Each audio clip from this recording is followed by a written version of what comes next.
José, ¿cómo estás? Buenos días. Buenos días. Pues estamos aquí muy felices de visitarte, Josefina García, que tú nos vas a decir ahorita todos tus títulos nobiliarios, porque sabemos que es un apellido largo, ¿no? Así es. Entonces, platícanos un poquito, nos gustaría mucho saber, enterarnos. El Museo Dolores Olmedo tiene una gran colección de arte popular y resulta que esto coincide con que este año estamos celebrando el Abierto Mexicano de Diseño y el tema del festival es el arte popular. Entonces, pues qué mejor recinto para hablar de arte popular que este museo, el Museo Dolores Olmedo, y nos gustaría conocer un poco, vamos a ir haciéndote unas preguntas para enterarnos cuál es la misión, la función, etcétera. Entonces, bueno, de antemano comentarte que la Universidad de la Comunicación, a través de la revista Antidogma, pues te agradece muchísimo este tiempo y esta oportunidad de que nos transmitas tus conocimientos. Entonces, primero platícanos, ¿quién es Josefina García aquí en el Museo Dolores Olmedo? Bueno, yo soy directora de colecciones y servicios educativos del Museo Dolores Olmedo ya desde hace algunos años. Varios años que tenemos la fortuna de conocernos. ¡Wow! Y platícanos de esta colección de arte popular. Pues fíjate que la colección de arte popular tiene su origen, como muchas otras cosas, gracias a la influencia que Diego Rivera ejerció en Dolores Olmedo, pues para vincularse, ¿no?, con todo lo que es el mundo del arte. Obviamente cuando ellos se conocen, ella era muy jovencita, estaba pues acompañando a su madre un día que fue a la Secretaría de Educación Pública a hacer un trámite, porque hay que recordar que su madre era maestra de escuela primaria, y entonces van a la Secretaría de Educación Pública, se lo encuentran en el elevador y Diego Rivera le pide a su madre que le deje posar para él. Entonces posa desnuda, que luego eso Dolores Olmedo lo contaba de una manera un tanto cuanto picaresca, porque decía que que su mamá nunca se enteró que había posado desnuda para Diego, pero justo ahí es cuando Diego Rivera le regala un dibujo y luego una litografía que va a conservar ella y que va a atesorar. Y entonces yo creo que es en ese momento cuando se da cuenta que el arte puede ser coleccionable, ¿no? Y a partir de ese momento pues empieza una trayectoria de coleccionar cosas que ella decía que al principio eran cosas muy sencillas como mariposas, piedritas y cosas por el estilo, pero ya cuando tuvo la oportunidad de comprar obras de arte, pues lo primero que compró evidentemente fue cosas de Diego Rivera. Y luego pues empezaron a venir todas estas colecciones vinculadas con él. Te decía, la culpa la tiene Diego, porque justamente el arte popular viene a raíz de un viaje que hacen junto con unos amigos en 1955 a Janitzio, después de la muerte de Frida Kahlo. Dolores Olmedo decía que Diego estaba muy deprimido por la muerte de Frida y que entonces varios amigos dijeron, pues, hay que organizar un viaje. El viaje curiosamente fue a Janitzio, el Día de Muertos, y entonces ahí pues es cuando ellos se llenan los ojos justamente de esta imagen maravillosa que es visitar la isla y ver cómo se celebra el culto a la muerte ahí. Y entonces ponen un altar de muertos en el Anahuacalli y ahí vienen, ¿no?, las ofrendas tanto en el Anahuacalli, en el Museo Frida Kahlo y por supuesto en el Museo Dolores Olmedo. Ese es el origen de la colección de arte popular aquí. Ok, o sea, surge a partir de esta lindísima tradición de los altares de muertos y a partir de esto es que decide la señora doña Dolores Olmedo generar esta colección de arte popular. Sí, porque fíjate que pues como todo en las ofrendas siempre se dedica a una persona. La ofrenda en el Museo Anahuacalli siempre estuvo dedicada a Diego Rivera, a Frida Kahlo en el Museo Frida, y cuando se abre este museo pues ella dijo, la voy a dedicar a mi madre, ¿no?, a la profesora María Patiño, que de hecho ella siempre trató de impulsar el que se conociera que había sido una de las primeras maestras egresadas de las escuelas normales para señoritas, escuelas primarias al aire libre. Hay varias escuelas aquí en Xochimilco, y tanto de nivel preescolar, primarias y grado medio superior, que llevan el nombre de la profesora, porque fíjate que esos terrenos justamente los donó Dolores Olmedo para estas escuelas, y pues siempre preocupada por la cuestión de la educación. Entonces, pues aquí en el Dolores Olmedo la ofrenda se dedicaba a ella, y esa era una de las temáticas, digamos, de la ofrenda. La segunda cosa es que tenía que ser con una temática histórica, artística, deportista. Dependía como del suceso que estaba sonando en ese momento pues en la vida pública del país, del tema al que se dedicaría la ofrenda. Yo te puedo decir, por ejemplo, que hemos tenido temas vinculados con la independencia de México, con la Revolución Mexicana, con las Olimpiadas. Hemos tenido varias ofrendas dedicadas a las Olimpiadas y pues siempre, ¿no? Una cuestión de historia o de arte. Y la otra cosa, que es ahí donde viene el asunto del arte popular, es que siempre se dedicaba a un estado de la República Mexicana. Entonces, sin proponérselo, Dolores Olmedo fue haciendo una colección de piezas de la República Mexicana, que ahora tenemos 14 estados presentes en nuestra colección de arte popular. Me encantaría que pudiéramos decir, tenemos a los 32. Todavía no, estamos en vías de... Claro. Hemos tratado de hacer algunas alianzas con algunos estados de la República Mexicana justamente para que nos donen piezas y para ponernos en contacto con los artistas más pues, representativos de cada localidad, y ahí vamos un poco, ¿no? Okay. ¿Y qué comprende esa colección de arte popular? Porque digamos, aquí estamos delante de varios ejemplares, tenemos muchas Catrinas en este momento, pero además de eso, a nivel formatos, técnicas, ¿qué tienen en su acervo? Mira, básicamente lo que predomina es la cerámica, porque hay que recordar que en las ofrendas de muertos, pues lo que se ofrece son los alimentos, básicamente, ¿no? El pan, los dulces. En los museos siempre se ponía el pollo con mole, los tamales, las frutas, los dulces cristalizados. Entonces siempre había que necesitar o se requería las ollas, los platos, las cazuelas.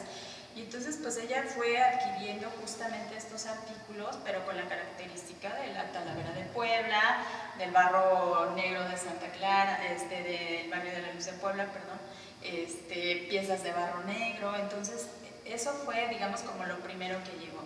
Pero luego también tenemos la presencia de la cartonería, porque pues estamos hablando de una ofrenda de Día de Muertos, la presencia de la muerte no puede faltar, ¿no? Y representada a través de la imagen de la Catrina.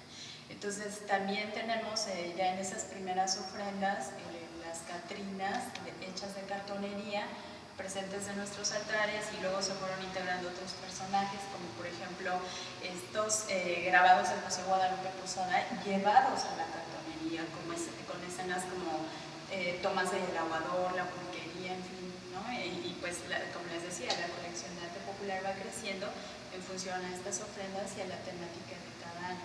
Entonces, lo que predomina es la cerámica y la cartonería.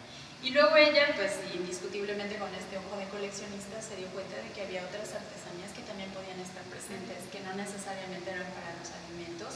Y entonces empezamos a tener máscaras, baúles de madera, piezas de hojalata para decorar las paredes, piezas de papel, el papel china, ¿no? Y te digo, la colección va creciendo. Las flores de cempasúchil, que por ejemplo en un principio se ven en las fotos que tenemos de registro en nuestro archivo, que las flores eran naturales. Wow. Teníamos flores blancas, flores amarillas, y estas flores rojas que mucha gente conoce como flor de terciopelo, eran naturales. Pero también se dieron cuenta de que el periodo de vida de las flores pues era muy cortito, ¿no? Que luego empezaron a despedir mal olor, y entonces empezaron a recurrir a artesanos que trabajan el papel para hacer flores de cempasúchil, flores blancas, pues no sé, toda la variedad de flores que de pronto podemos encontrar en los altares, ¿no? Y ahí viene una artesanía más que también es muy característica dentro de nuestras ofrendas, porque las flores que nosotros integramos en los altares son de dos colores, un amarillo que es más pálido y un amarillo que es más naranja.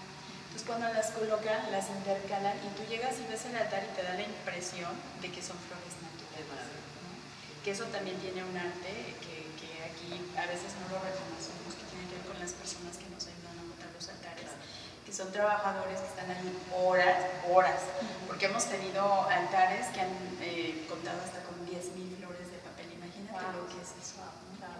Entonces, bueno, pues esa es, digamos, como la gran temática de la artesanía que nosotros tenemos acá. Oye, José, y como directora de colecciones, además de servicios educativos, pero hablando de las colecciones, nos gustaría que nos platicaras de cuántas piezas consiste el acervo, por un lado, del Museo Dolores Olmedo, en lo referente al arte popular, porque, bueno, obviamente sabemos que tiene una gran colección de Frida Kahlo, de Diego Rivera, de Angelina Belova, la primera esposa de Diego, etcétera, pero concentrándonos en la cuestión de arte popular, ¿de cuánto es este acervo, por un lado? ¿Qué implicaciones y lleva su conservación y que también nos gustaría un poco saber cómo se va incrementando este acervo, es decir, ahora ya no está doña Lola, entonces, ¿qué se hace ahora? ¿Qué se hace? ¿Cómo se elige? ¿Quién se encarga de ir? ¿Van, viajan, vienen los artesanos? En fin, ¿cómo se hace todo este proceso? Pues en principio te podría decir, y resulta increíble, que no sé cuántas piezas tenemos. ¡Wow! No lo sé. Porque pues doña Lola fue adquiriendo y adquiriendo piezas de arte popular y entonces todo se fue almacenando en diversos lugares y bodegas que hay dentro del museo, pero nunca hubo una preocupación por hacer un registro o un inventario. Entonces, cuando yo me hice cargo de las colecciones, pues bien lo mencionas, ¿no? Nos enfocamos a trabajar en inventariar y revisar las colecciones de Diego Rivera, de Frida Kahlo y todos los demás artistas, el arte prehispánico también, trabajamos mucho con el INAH y el arte popular. Teníamos como el dilema de contar o contar y buscar de dónde era. Y yo dije, bueno, pues si lo vamos a hacer, vamos a hacerlo bien. Y esto implica muchísimo tiempo, ¿no? Porque de pronto encontramos una pieza que tú dices, híjole, esta parece de Puebla. Y resulta que no es de Puebla, que es de Guanajuato, ¿no? Porque también en Guanajuato se hizo esta cerámica mayólica, que es muy parecida a la talavera poblana. Entonces estamos en ese proceso de revisión de las piezas y de hacer un inventario pues en forma, ¿no? Donde tú puedas decir el taller, si se logra descubrir. Es que eso es lo complejo, el taller ¿verdad? de donde no viene. todas estas obras están firmadas, ¿no? No todas las obras exactamente, tu identificación. Así es. Fíjate que la señora Olmedo tuvo una característica bastante particular y es que creo que sí buscó a los artesanos más representativos de cada lugar. Entonces, por ejemplo, tenemos piezas de doña Rosita o doña Rosa, que era una alfarera de Oaxaca, pues bastante famosa, que incluso todavía al día de hoy su taller sigue funcionando, lo manejan sus herederos, sus hijos. Okay. Y curiosamente doña Rosa tenía una manera muy particular, ella sí firmaba sus piezas, ¿no? Entonces tú revisas las ollas, los platones, etcétera, y encuentras ese sello de doña Rosa que es como una flor. Por ejemplo, le compró piezas a la familia Soteno, de Metepec en el Estado de México, que trabajan en el arte del barro policromado con estos árboles de la vida, los árboles de la muerte. Tenemos una yunta, entonces sabemos que es de la familia Soteno, ¿no? Y así te vas recorriendo los estados, entonces identificas como a estos artesanos que eran los famosos, pero luego vienen las piezas que no son de los famosos, que sí provienen de ciertos talleres y que ahí es donde viene, como te decía, el trabajo arduo de identificar si son o no son de tal estado, porque a lo mejor las características se parecen a las de otro lugar, hacer el registro fotográfico. Estamos con este inventario que les tomamos fotografías por los 6 lados, ¿no? Por enfrente, por atrás, por el costado derecho, costado izquierdo, por arriba, por abajo, y entonces hacemos este registro y la procedencia. Entonces, por eso te digo, no te podría decir ahora a ciencia cierta cuántas piezas hay en la colección del Olmedo. Yo especulo, por lo que conocemos, por lo que vemos en las bodegas, que debe de haber entre 3.000 y 3.500 piezas. Wow. Okay. Y obviamente, pues lo que dices, cada año vamos adquiriendo más, porque de pronto pues las temáticas también cambian y hemos tratado de mantener esta idea que ella tenía de que siempre hubiera una temática histórica. Por ejemplo, el año pasado dedicamos nuestro altar a las culturas del mundo y cómo celebran la muerte, ¿no? Entonces tuvimos la representación de los egipcios, de los chinos, los mayas, en fin.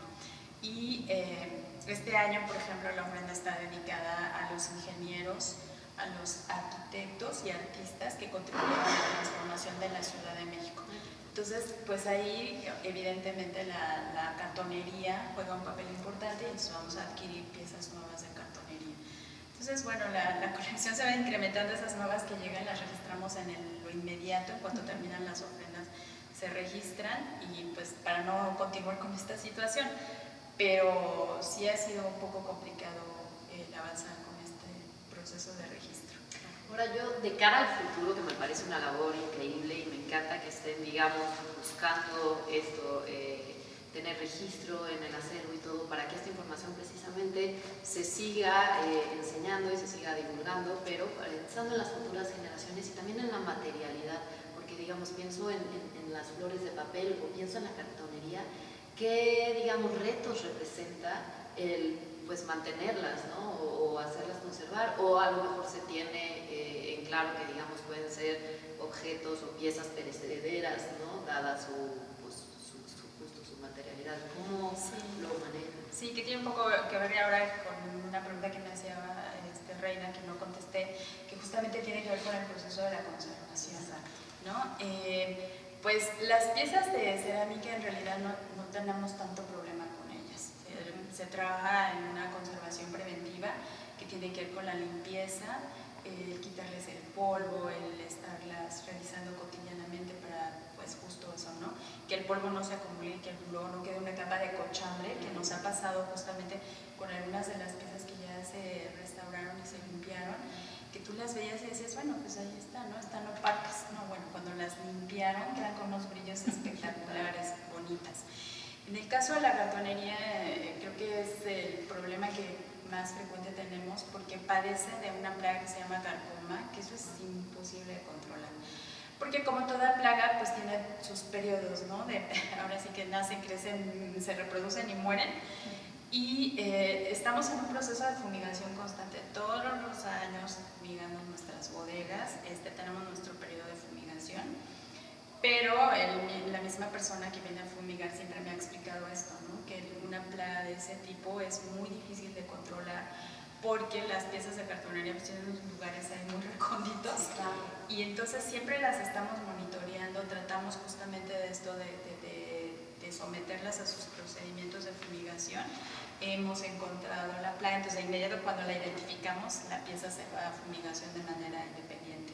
En el caso de la cerámica, por ejemplo, ahorita que tenemos aquí a nuestra espalda estas piezas de cerámica catrinas de Moroleón en Guanajuato, por ejemplo, hemos estado trabajando con la reintegración de pequeñas piezas, ¿no? Son figuras muy frágiles que se rompen con mucha facilidad, los brazos, los elementos decorativos de los sombreros, de la indumentaria. También en este caso se ha hecho la restauración. Ahorita tenemos aquí en la exhibición 60 piezas y les puedo decir que nos llevó 3 años hacer la restauración porque se hicieron los deditos, las flores, algunas se reintegraron los bracitos. Teníamos varias de ellas pues fragmentos pero no completos, entonces se les da pues este carácter, digamos que lo más digno que se pueda para exhibirlas, ¿no? Tenemos otra parte de catrinas que ahora van a entrar justamente en este proceso también de restauración. El trabajo en la madera, las máscaras, por ejemplo, que están hechas de madera, pero tienen hueso, piel, crin de caballo, aplicaciones de vidrio, en fin, pintura. Entonces, por ejemplo, esas son un poco difíciles en cuanto a su conservación porque los artesanos pues no ponen una capa, digamos, como de protección a la madera o una base y luego pintan, sino que directamente la pintan y ya la venden, ¿no? Entonces, el problema para nosotros es que cuando la madera se reseca muchísimo, la pintura se empieza a escamar. Entonces, consolidar eso y detener el proceso de deterioro también eso ha sido de pronto complicado. Afortunadamente contamos con un equipo de conservación y de restauración que pues está trabajando en esto y esos han sido los procedimientos. Y hay otras cosas que sí pues se pierden, ¿no? Las flores de papel, los pliegos de papel china. Pues estos no hay manera de preservarlos. Mira, rescatamos y rescatamos mucho, ¿no? Pero evidentemente pues habrá piezas que al momento en el que las colgaste o las descolgaste se rasgan, entonces esos pues se desechan. Hay otras piezas, las de cartonería, que de pronto tenemos algunas que son modificables, que les puedes cambiar la indumentaria y que a lo mejor pues hoy fueron un mesero en la ofrenda, otro día son un remero de una trajinera, en fin. Esas nosotros les llamamos pues de utilería porque no provienen de un taller artesanal, no tenemos identificado al artesano, se hacen justamente con estas características y así se solicita, ¿no? Por ejemplo, que puedan tener articuladas los brazos para que las puedas mover y asumir distintas posturas. Entonces, esas sí, digamos que pues pueden ser perecederas. Y las que cuidamos mucho pues son las de autor, como las de Pedro Linares o todos los Linares que han venido después de Pedro, los hijos y los nietos que han seguido con esta tradición de la cartonería. Entonces, pues así es como las hemos mantenido. Qué maravilla, José. Y a mí me gustaría muchísimo preguntarte, porque después de toda esta cátedra que estamos recibiendo sobre el arte popular y la conservación y la existencia y pues el incremento de piezas y demás, vendría una parte súper importante dentro del lado del museo, justamente la parte educativa, es decir, cómo se comunica toda esta colección y toda esta información, porque, por ejemplo, estos grandes conocimientos que hay detrás de cada una de las piececitas, lo que implica no solo el trabajo, sino este proceso que tiene poco a poco para mantenerlas y preservarlas en el tiempo y demás. Pero eso, ¿qué estrategias tienen ustedes dentro del área de educativos para dar a conocer las colecciones? ¿Cómo operan? Es decir, yo aquí vengo y cómo me entero, ¿tienen algún área? ¿Cómo obtenemos toda esta información?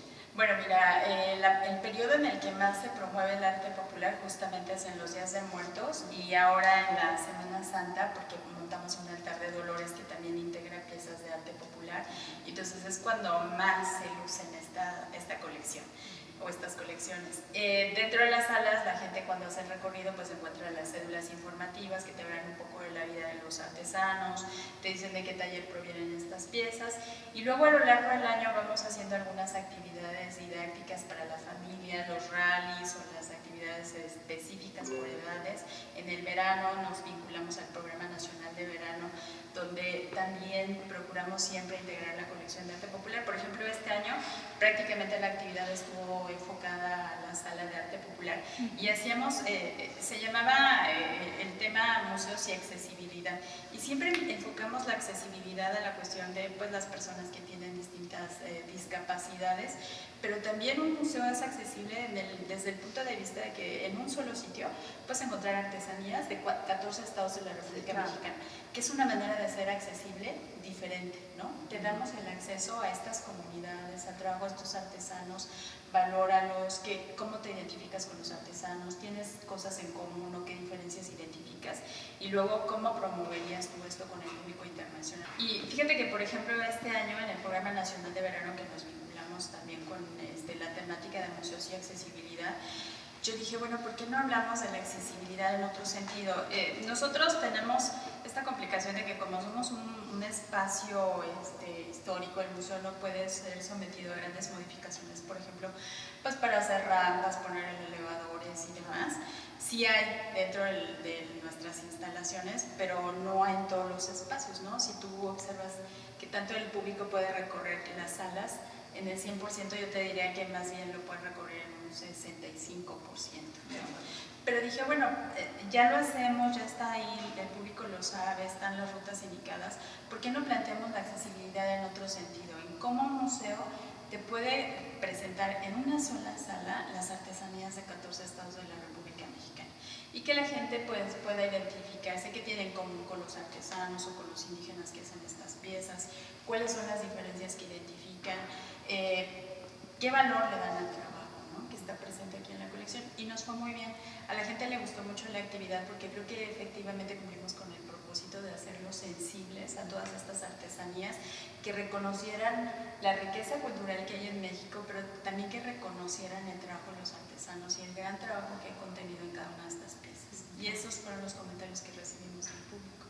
Qué maravilla. Y justamente hablando de público, yo quería preguntarte, digamos, ustedes llevan un recuento de cuántos visitantes, es para ustedes importante la numeralia, pero también, digamos, las impresiones a nivel cualitativo, qué comentarios les hacen, de qué se llevan de aquí, porque claramente sabemos que los museos son organismos vivos y que se deben al público, ¿no? Claramente, y son espacios que ofrecen servicios, y digamos, ¿cómo es esta vinculación entre público, Dolores Olmedo? Porque digamos, si bien son organismos vivos los museos, me parece que mucho más, porque también hay que decirlo, los jardines, los xoloscuincles, los pavos reales, todo esto, ¿cómo lo vinculan ustedes con su público y se acercan a él para que, vamos, siga esta sincronía o sintonía entre museo y público? Pues fíjate que tenemos, siento yo, muy bien identificado nuestro público. Te podría decir que el 65% de nuestros visitantes son nacionales, el resto son extranjeros, y pues estos extranjeros que llegan aquí al museo llegan porque verdaderamente quieren venir al Olmedo, no porque se lo encontraron en el camino. Por ejemplo, si tú vas al centro, pues vienes ahí radio de 3 cuadras, 20 museos. Y entonces dices, ay, el Museo del Templo Mayor, me voy a meter a ver qué hay, o el Palacio Nacional, no sé, o vas a Reforma igual, ¿no? Aquí no.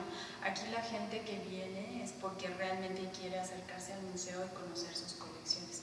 Entonces sí los tenemos identificados. Curiosamente lo que más vienen son, en el caso de los extranjeros, europeos. Hemos identificado muchos alemanes, italianos, los norteamericanos yo creo que han de estar como en el tercer rubro, y bueno, de ahí otras nacionalidades. Hace poco empezamos a recibir visitantes coreanos, ¿no? Que también los coreanos ahora están viajando mucho, los chinos pues indiscutiblemente, chinos poco, pero hemos identificado que coreanos hemos tenido, por lo menos en este año, bastante presencia de visitantes coreanos.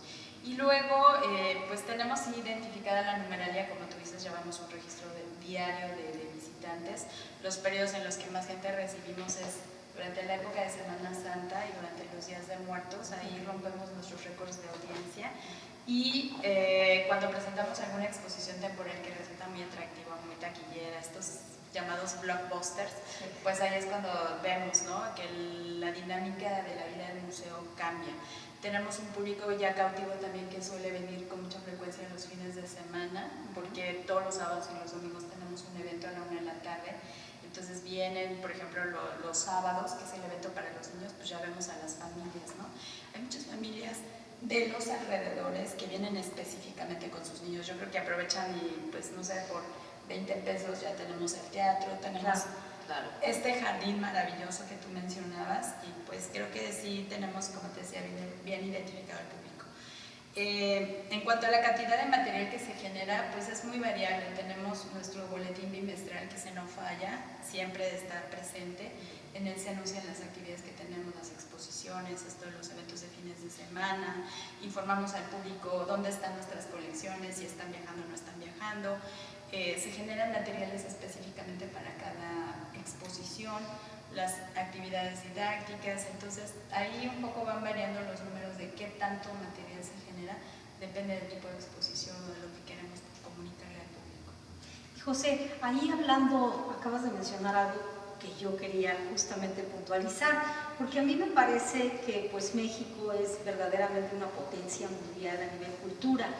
Y de hecho te voy a hacer una pregunta, pero que está conformada por dos vertientes. Por un lado, pues sabemos que el Museo Dolores Olmedo es una de las pocas instituciones privadas que hay en el ámbito museístico. Entonces, nos gustaría saber que nos platicaras un poquito sobre el mandato del Museo Dolores Olmedo y cómo es que hace para sobrevivir, porque bueno, evidentemente que mantener una casona como esta y mantener las colecciones, bueno, pues es una labor titánica y por supuesto millonaria. Entonces, por un lado es esa pregunta, ¿no? ¿Cómo hace el Museo Dolores Olmedo para sobrevivir en esta época siendo una institución privada? Y por otro lado, preguntarte, que te digo, son dos vertientes, este papel de embajador de la cultura y el arte que tiene el museo con sus colecciones, ¿no? Tanto los préstamos, ¿no?, que van, como la bienvenida a otras colecciones. Entonces, si nos pudieras hablar en estos dos sentidos, por favor. Sí, pues evidentemente la parte económica es algo que siempre nos preocupa, y yo creo que no solo a nosotros, a todos los museos en general. Como bien lo dices, hay pocos museos privados en la Ciudad de México y bueno, en todo el país, y creo que la labor de conseguir dinero para mantenernos vivos siempre será un tema dentro de este lugar. Cuando se creó el museo hubo un fondo de dinero que se dejó pues a cargo de instituciones bancarias, un fideicomiso que generó Dolores Olmedo, donde ella aporta su colección, el público la recibe o la puede disfrutar, y hay una parte administrativa que se encarga de pues manejar este fondo económico. Digamos, de los intereses que genera este fondo económico es que el museo debiera de mantenerse, cosa que es ficticia, ¿no? Porque en realidad es, o sea, con lo que se gasta en este lugar es imposible mantenerlo. Y luego vienen las entradas de la taquilla, que también es otra situación, porque ya alguna vez hicieron un estudio de cuánto tendríamos que cobrarle al visitante para poder absorber todos los gastos que teníamos. Ese estudio debió haber sido hace alrededor de 10 años y más o menos el costo que se tenía por persona era sobre 170 pesos, ¿no? Que entonces, es una ganga, para visitar una colección de sí, esta naturaleza. Sí es una ganga, pero no es algo a lo que el público mexicano esté acostumbrado. Sobre todo, y eso es muy interesante, sobre todo si tiene que ver con cultura. Exacto, porque sí lo podemos gastar para ir a ver un partido de fútbol. Para ir a ver un partido de fútbol, un concierto de música. Claro. Yo, fíjate que hice un experimento incluso con la gente de aquí del museo un día, pensando justamente en eso después de la encuesta que se hizo, de cuánto se tendría que pagar para mantenerlo si solo viviéramos en las entradas. Yo me di a la tarea de preguntarle a varias personas de las que trabajan aquí, oye, tú que conoces el museo, que lo has visto, lo has recorrido, que trabajas aquí, si no trabajaras, ¿cuánto estarías dispuesto a pagar por ingresar? Bueno, hubo desde quienes me dijeron 20 pesos hasta alguien que sí me dijo que podría pagar 500, ¿no? Wow. Que eso ya se me hizo muy generoso. Y luego les hice la pregunta, ¿y cuánto es lo más que has pagado para ir a un partido de fútbol o a un concierto? O sea, alguien me dijo de un concierto de un artista muy famoso y me dijo, 2,000 pesos pagué por ese boleto, ¿no? Y entonces yo dije, ¿por qué podemos pagar para esas cosas y cuando piensas en cultura sientes que no, que te lo mereces, que debe ser gratuito? Claro, es una manera que alguien debe de tener la obligación de dártelo. Sí, digo, tiene que ver con la educación y que la educación es gratuita o debe ser gratuita para todos. Pero pues esto también cuesta, ¿no? Entonces, ¿por qué sí puedes pagar 2,000 pesos para ir a un concierto, pero no puedes pagar un poco más para ir a un museo? Y finalmente es un entretenimiento, ¿no? Sí. Es decir, ir a un museo es un entretenimiento. No, y por ejemplo, tú comparas con museos en otras partes del mundo donde vas al museo, pagas la entrada del museo, pero si hay una exposición temporal, tienes que pagar la exposición temporal. Si hay 3, bueno, no te quiero decir la cantidad. Y si eres extranjero también te cobran más, ¿no? Si eres local. Así es. Entonces, bueno, te decía, la taquilla tampoco aporta mucho a este museo, además no somos un museo caro, creo que nos mantenemos dentro del estándar de los museos que cobran un rango mediano de precio, no estamos ni muy abajo ni tampoco somos de los que más alto tienen su nivel de taquilla. Y pues evidentemente entonces ya viene la parte donde dices, ¿y ahora de dónde saco el dinero? Pues hemos buscado alianzas, ¿no? Y hemos obtenido afortunadamente ayuda de distintas instituciones, hemos recibido patrocinios, incluso la Cámara de Diputados en algún momento nos ha patrocinado proyectos específicos como el poder colocar aire acondicionado en alguna sala, este sistema de climatización para las obras es bien importante, pues bueno, ahí está este proyecto. Alguna vez conseguimos dinero para restaurar la colección de Diego Rivera, una limpieza preventiva y una restauración. Entonces, sí hemos buscado, también ha habido instituciones privadas que nos han aportado dinero para proyectos muy específicos, para proyectos educativos, hemos recibido donación, por ejemplo, de pinturas, papeles, que eso pareciera que no es mucho, pero ya cuando lo ves al paso de los años dices, sí fue una muy buena ayuda, ¿no? El recibir los pinceles, la estopa, la pintura, los papeles, en fin. También viene esta parte que decías tú, que somos unos embajadores en esta parte de la promoción del arte nacional a través de estas 2 colecciones tan importantes para el museo que son Frida Kahlo y Diego Rivera. Y que sí pueden viajar. Y que pueden viajar. Porque las del Museo de Frida Kahlo, por ejemplo, pues no, tienen ahí una restricción por la forma en la que Diego Rivera creó ese fideicomiso, ¿no? Pero en el caso del Dolores Olmedo sí pueden viajar las piezas. Buscamos hacer estas negociaciones con instituciones importantes a nivel mundial.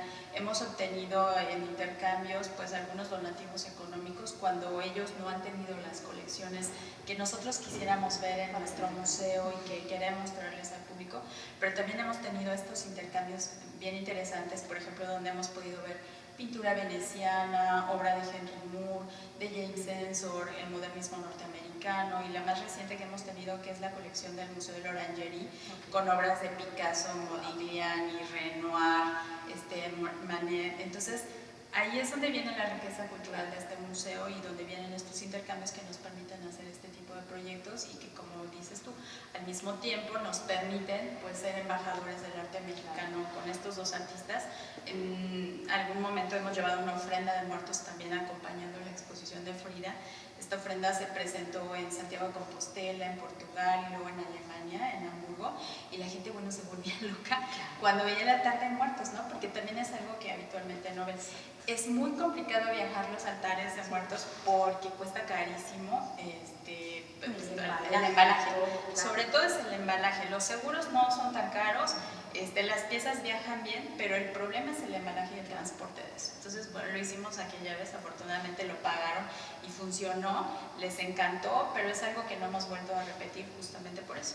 Pero siempre estamos como a la búsqueda de estos patrocinios, ¿no? Entonces, siempre serán bienvenidos. Pues yo quería un poco que quienes nos van a estar viendo quizás sean principalmente alumnos de esta Universidad de la Comunicación, que hay que decirlo, son 9 carreras, que están dirigidas como a la creación de contenidos. Estamos hablando de mercadotecnia, de comunicación visual, de gestión justamente de la cultura y las artes, cine, etcétera, ¿no? Que nos están viendo y que se están formando hoy por hoy para ser futuros, pues eso, promotores, gestores de esto a lo que tú te dedicas. ¿Qué les dirías? ¿Qué le dirías a estos chicos y chicas? Pues yo creo que les diría que sea cual sea el rubro al cual se quieran dedicar, siempre lo hagan con mucha pasión, ¿no? Porque justo hace un rato hablábamos de te vas a morir de hambre, porque muchas de las áreas, sobre todo las humanidades, ¿no? Creo que son las que menos recursos tienen, que siempre estamos a la búsqueda de dinero, son las menos pagadas o con los salarios no tan altos, pero creo que cuando algo te apasiona como esto, lo tienes que hacer así, ¿no? Y muy consciente de que no vas a ser millonario, que a lo mejor vas a vivir con los recursos pues, necesarios para tu día a día, pero que uno tiene que hacer las cosas con pasión. Creo que eso es la palabra que podría definir para este tipo de trabajos. Y obviamente pues hay muchas carreras que sí tienen una posibilidad más de desarrollo, ya decías ahora la mercadotecnia, la comunicación, tienen la publicidad, tienes muchos ámbitos u otras áreas que no necesariamente tienen que ver con la cultura. Yo creo que también ahí pueden tener una buena posibilidad de desarrollo, pero siempre con esto, ¿no? Con el gusto, con la motivación y con la pasión. Creo que sería eso. Qué maravilla. Pues Josefina García, José querida, muchísimas gracias por habernos brindado tu tiempo, por haberlo compartido con nosotros, por darnos pues esta clase, ¿no? sobre el manejo de los museos, por habernos compartido este momento a nombre de la Universidad de la Comunicación y Antidogma. Pues te damos las gracias. Yo espero que esto sea una semillita que siembre, ojalá que se dé a conocer mucho más la colección y que vengan muchos más visitantes para darle vida al arte y la cultura.